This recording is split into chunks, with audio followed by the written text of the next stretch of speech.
For as long as he could remember, the world had been made of rusted links and silent shadows. The chain around his neck never left heavy, cold, a cruel reminder that freedom was just a dream. His name had been forgotten, if he ever had one. No one came, no one cared. The backyard was his entire universe, a patch of hard, cracked dirt surrounded by a leaning wooden fence that blocked out everything beyond. The sun beat down in summer, turning the ground into scorched stone. In winter the wind sliced through his fur, and there was nowhere to hide from the cold. His food bowl lay overturned, rusting beneath the weeds. His water dish hadn't seen water in days. His fur had lost its shine. His ribs stuck out like the bones of an old ruin. He didn't howl anymore, not since the last time. His voice echoed with no reply.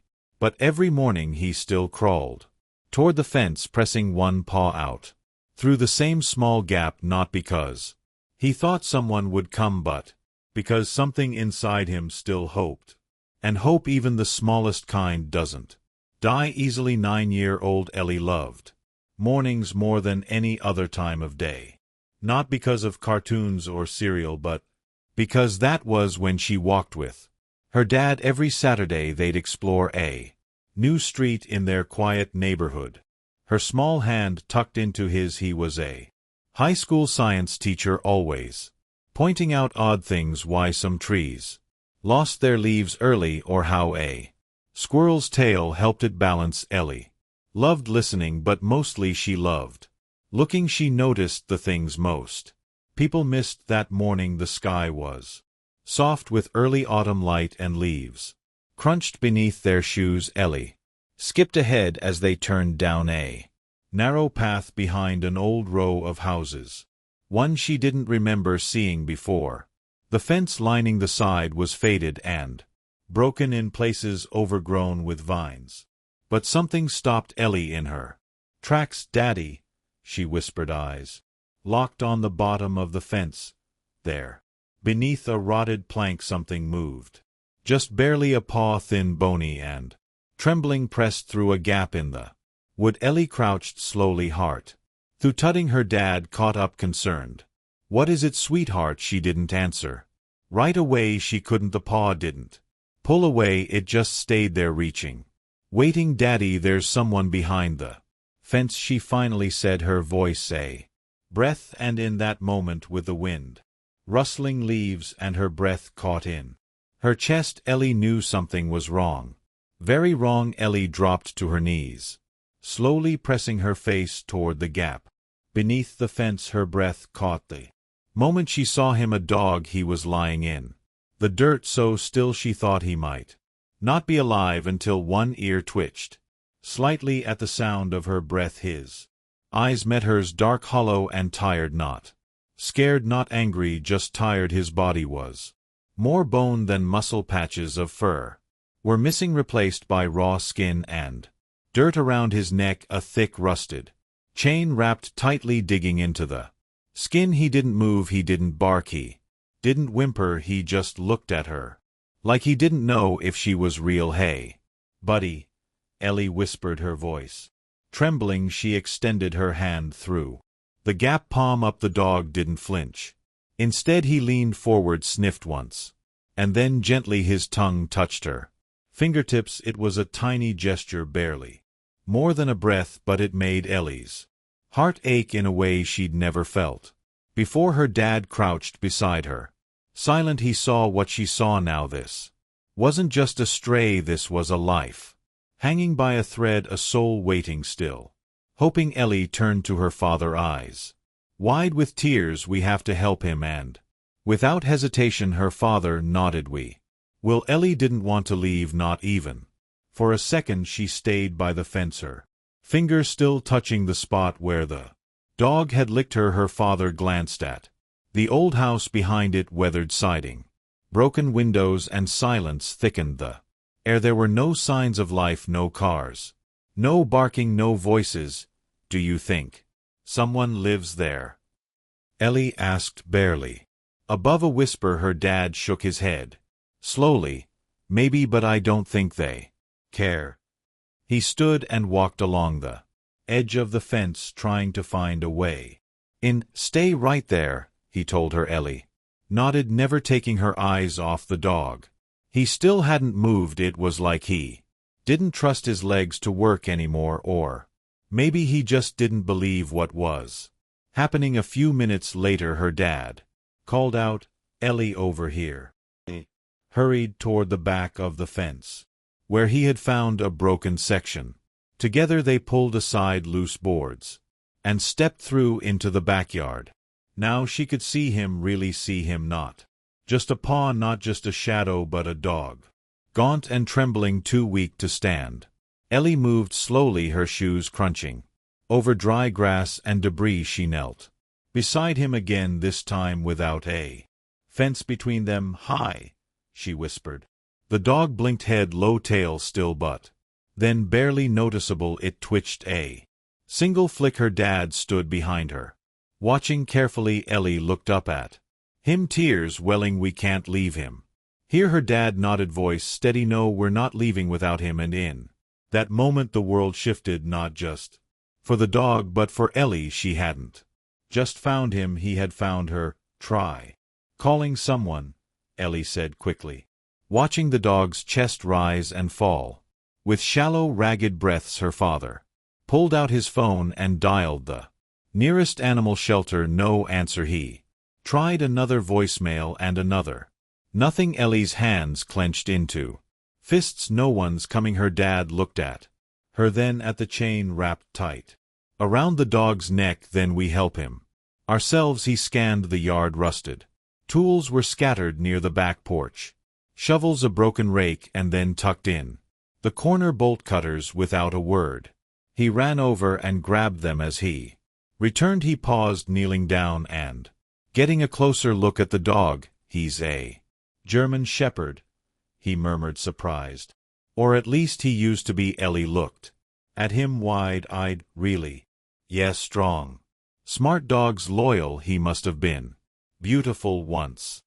"Still is," Ellie whispered. Her father positioned the blades around the thickest part of the chain. His hands shook as he applied pressure. Then with a loud snap the metal split. The chain fell away. For a moment no one breathed. The dog stood still as if frozen. Then slowly his body began to sway. His legs gave out and he collapsed into the dirt. "Rusty!" Ellie cried, already naming him without thinking. Her dad knelt beside her. "He's not unconscious, just weak." Ellie touched Rusty's fur, her voice barely a whisper. "You're free now." Tears welled in her eyes as she looked at the broken links lying in the dirt. Rusty wasn't just freed from a chain, he was freed from years of being invisible. Her father put a hand on her shoulder. "Let's get him help." Ellie nodded fiercely. "We're not leaving him again." And as they gathered a blanket from the car, lifting Rusty as gently as they could, the dog's head rested softly against Ellie's arm. For the first time he wasn't alone, and for the first time he didn't resist. Sirens broke the silence minutes later, echoing down the empty street.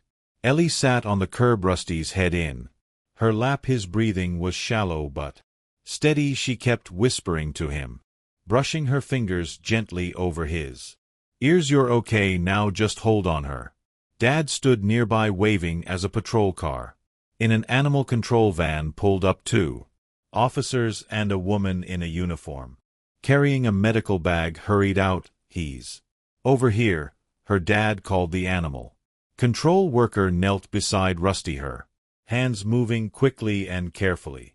"German Shepherd," she noted softly. "He's in bad shape." She checked his heartbeat, his temperature, his eyes weak, but holding on. "Will he be okay?"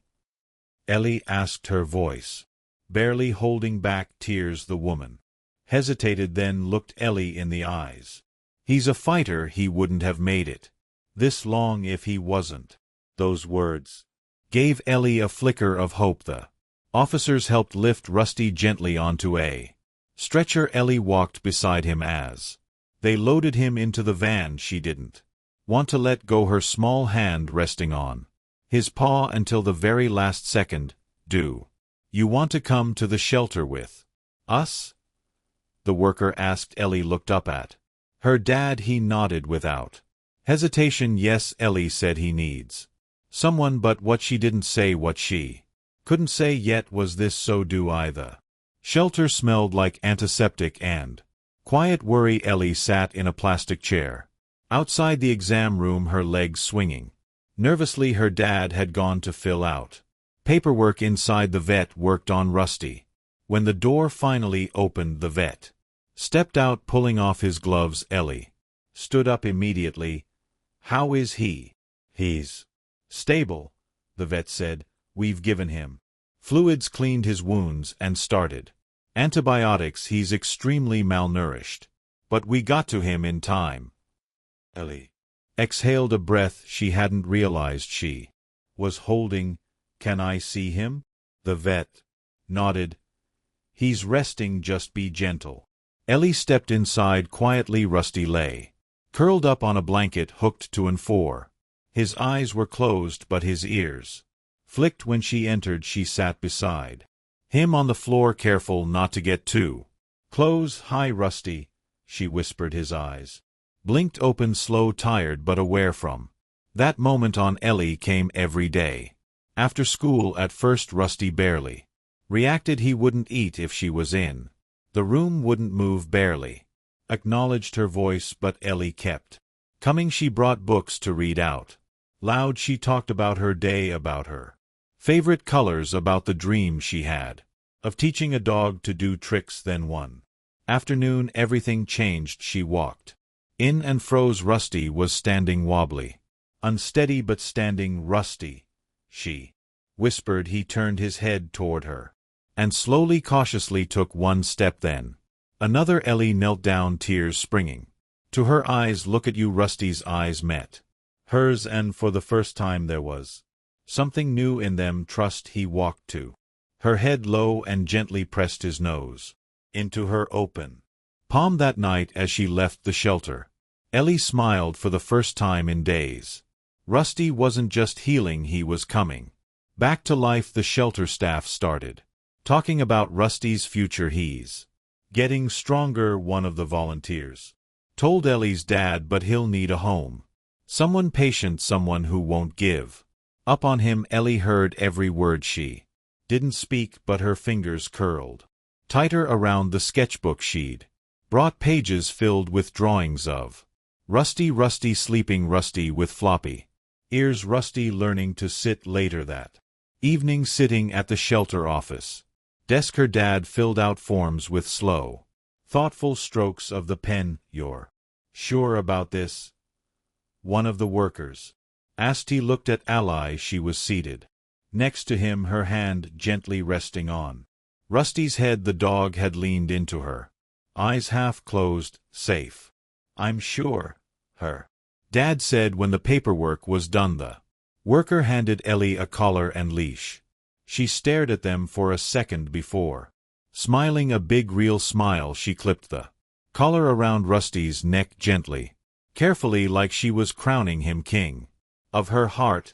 You ready to come home?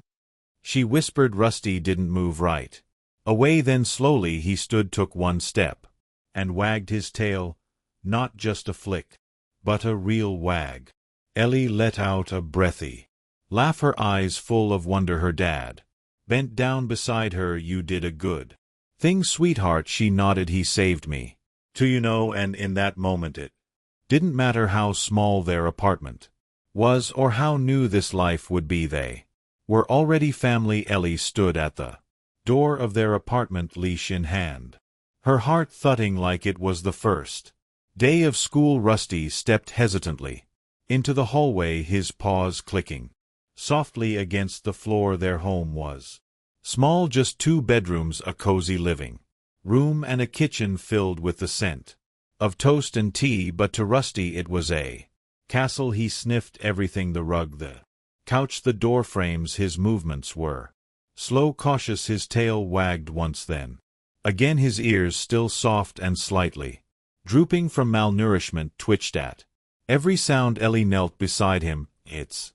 Okay, you're safe here. Rusty looked at her, and for a long moment neither of them moved. Then he walked toward her, curled up at her feet and rested his head on her lap with a heavy sigh.